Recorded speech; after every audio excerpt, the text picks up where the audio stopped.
Hi guys, मी आकांक्षा. आज एका नवीन व्लॉगमध्ये पुन्हा एकदा तुमचं खूप खूप स्वागत करते. चला तर मग आज मी सकाळी व्लॉगिंग सुरू केले. शेपूची भाजी करते आहे. सकाळ सकाळ मुलांच्या डब्यांची घाई आहे मुलींच्या. तर इकडे मुगाची डाळ पण मी भिजत घातली आहे. शेपूची भाजी रात्रीच निवडून ठेवली होती. रात्री निवडून ठेवलं की बरं पडतं. कोणी कोणी तर चिरून पण ठेवतं, पण मी नाही ठेवली चिरून.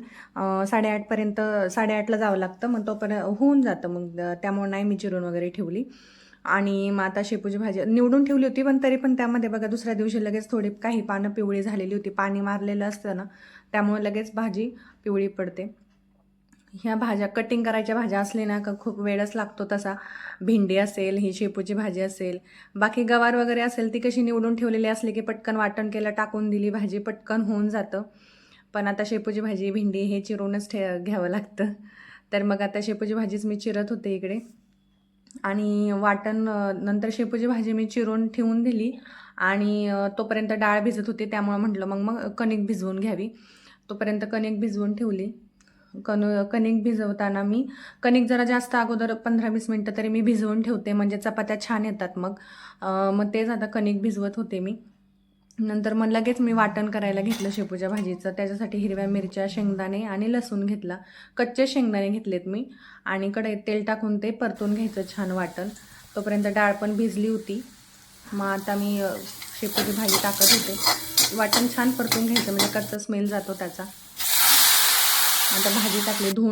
ठेवली होती मी भाजी. धुवून ठेवलेली भाजी, डाळ आणि थोडंसं मीठ टाकलं. मीठ थोडंसं कमी टाकावं शेपूच्या भाजीला. नंतर आता शेपूची भाजी छान मिक्स करून ठेवून झाकण ठेवून दिलं. थोडंसं झाकण ठेवलं की त्याला मनानेच पाणी सुटतं. ते पाणी परत हे करून परत एकदा दोनदा हलवून घेतली मी मध्ये भाजी आणि परत झाकण ठेवून दिलं. नंतर छान भाजी तयार झाली होती, शिजली पण होती. नंतर आता इकडे पीठ तयार होतं, कणिक. असा डब्बा घेते बघा मी.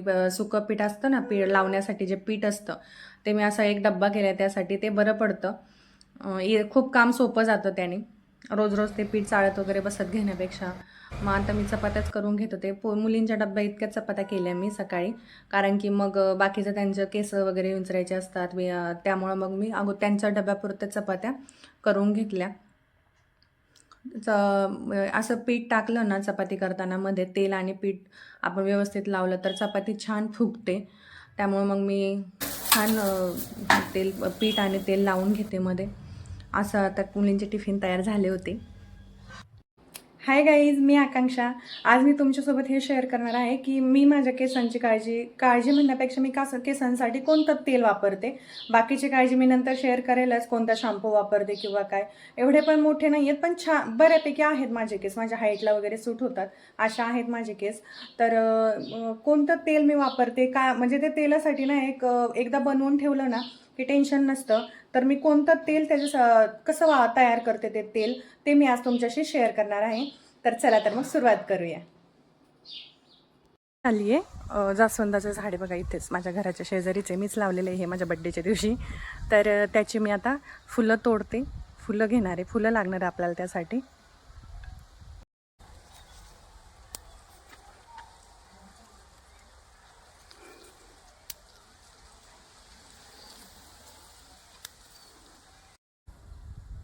आपण कढीपत्ता घेऊया. हे पण इथेच आहे, सोसायटीमध्येच लावलेली झाडे आहेत ही सगळी. आता मी कढीपत्ता तोडते.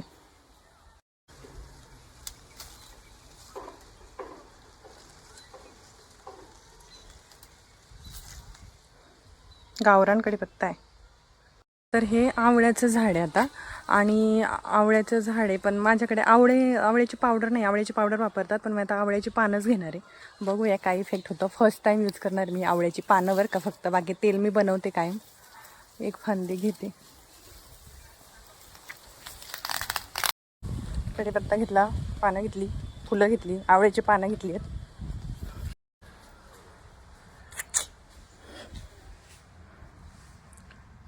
तर विड्याचं पान लागणार आहे आपल्याला एक खाऊचं. ते एक घेते मी, एकच घेणार आहे ते. तर तेल बनवण्यासाठी काय काय साहित्य लागते ते सगळं मी तुम्हाला सांगते. तर त्यासाठी ना मी या मुळ्या घेतल्यात. या मुळ्या ज्या आहेत त्या वडाच्या हे आहेत, म्हणजे पारंब्यांना जे फुटतं, कवळ्या मुळ्या हे लागतात त्याला. कवळ्या पारंब्या म्हणता येईल याला, मुळ्या म्हणण्यापेक्षा. तर या कवड्या कवड्या आहेत, काल आम्ही मंदिरात गेलो होतो तिथे आम्हाला भेटल्या. तर मी आणल्या थोड्याशा, त्याचंच तेल मी बनवते.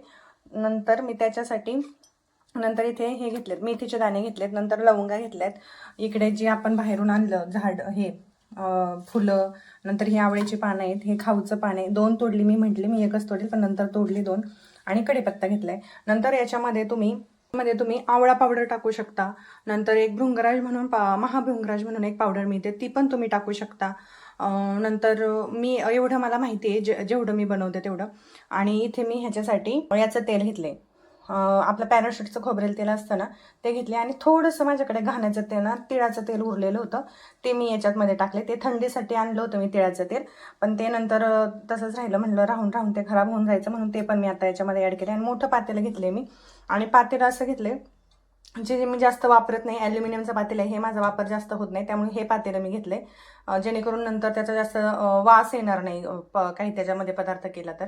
असं म्हणजे जे वापरतच नाही पातेलं, कारण की या तेल बनवल्यानंतर ऑफकोर्स वास येणारच आहे, स्ट्रॉंग स्मेल येणार, त्यामुळे मी हे वापरत नाही, हे पातेलं घेतले. आणि थोडंसं मोठी साईज घेतली बघा पातेल्याची, अशा प्रकारे.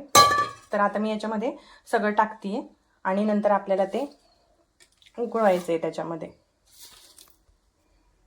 आपल्याला हे सगळं ना धुवून नाही घ्यायचंय, कारण की ते धुतलं तर आपण ते निथळवलं पाहिजे चांगलं. आणि तसं पण आता पाऊस पडतो, तर पावसाचे दिवस आहेत, पाऊस आणि सगळं धुवूनच जाते, त्यामुळे धुवून नाही घेतले मी हे सगळं.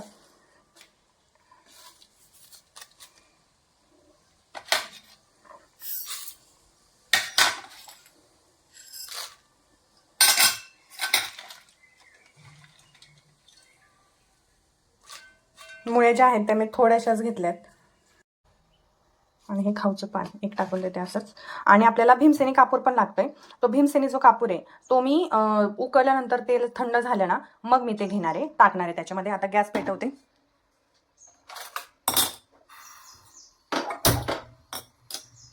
आणि आता एक मोठा चमचा घेतलाय हा वाला, आणि त्याने मी जस्ट फक्त हे मिक्स करत राहणार आहे. हे एवढ्या वेळ मिक्स करायचं ना आपल्याला, की हे म्हणजे पूर्ण तेल एका साईडला होतं आणि हे जे आपण टाकलंय ना ते एका साईडला होतं असं.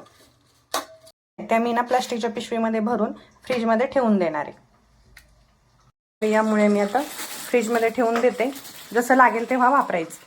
हे सारे बघा या तेलाला.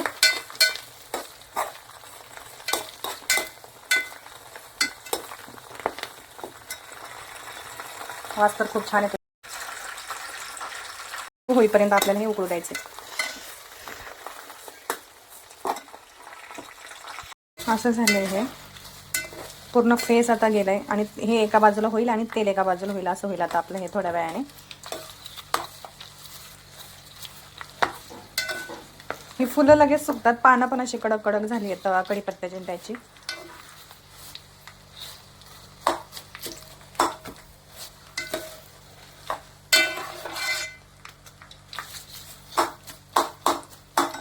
आता गॅस मी बंद करणार आहे. एक 7 ते 10 मिनिट मी गॅसवरती हे ठेवलं होतं. नंतर आता मी गॅस बंद करणार आणि असंच ठेवणार आहे हे तेल, आणि थंड होऊ द्यायचं, चांगलं मुरू द्यायचं हे त्याच्यामध्ये. आणि मग नंतर आता मी नंतरचे प्रोसिजर तुम्हाला सांगते.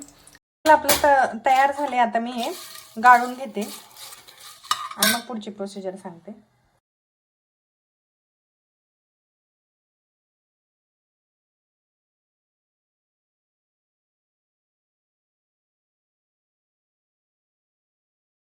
मी गाळून घेतले. भीमसेनी कापूर आहे तो मी याच्यात टाकून दिला. तर हे तेल आपण बॉटलमध्ये भरून ठेवू शकतो आणि मसाज करायचा. उद्या केस धुवायचे असेल तर आज रात्री आपण मसाज करायचा छान हे तेल लावून, खूप छान इफेक्ट होतो. संध्याकाळची वेळ झाली आणि आता मी चालली आहे मार्केटला. तिथं जसं शूट करता येईल तसं मी थोडंफार करेल शूट. चला तर मग मार्केटला जाऊ. अगोदर चहा प्यायचा, मैत्रिणी मी जाणार आहे मार्केटला. अगोदर चहा पिऊया, तिच्या हातचा मी छान चहा पिणार आहे, तिने मला चहाला इन्व्हाइट केले चहासाठी. चहा पिते आणि मग आपण मार्केटला जाऊया. आता चहा घेते मस्त. ती कॅमेऱ्यामध्ये यायला कम्फर्टेबल नव्हती म्हणून मी नाही घेतलं.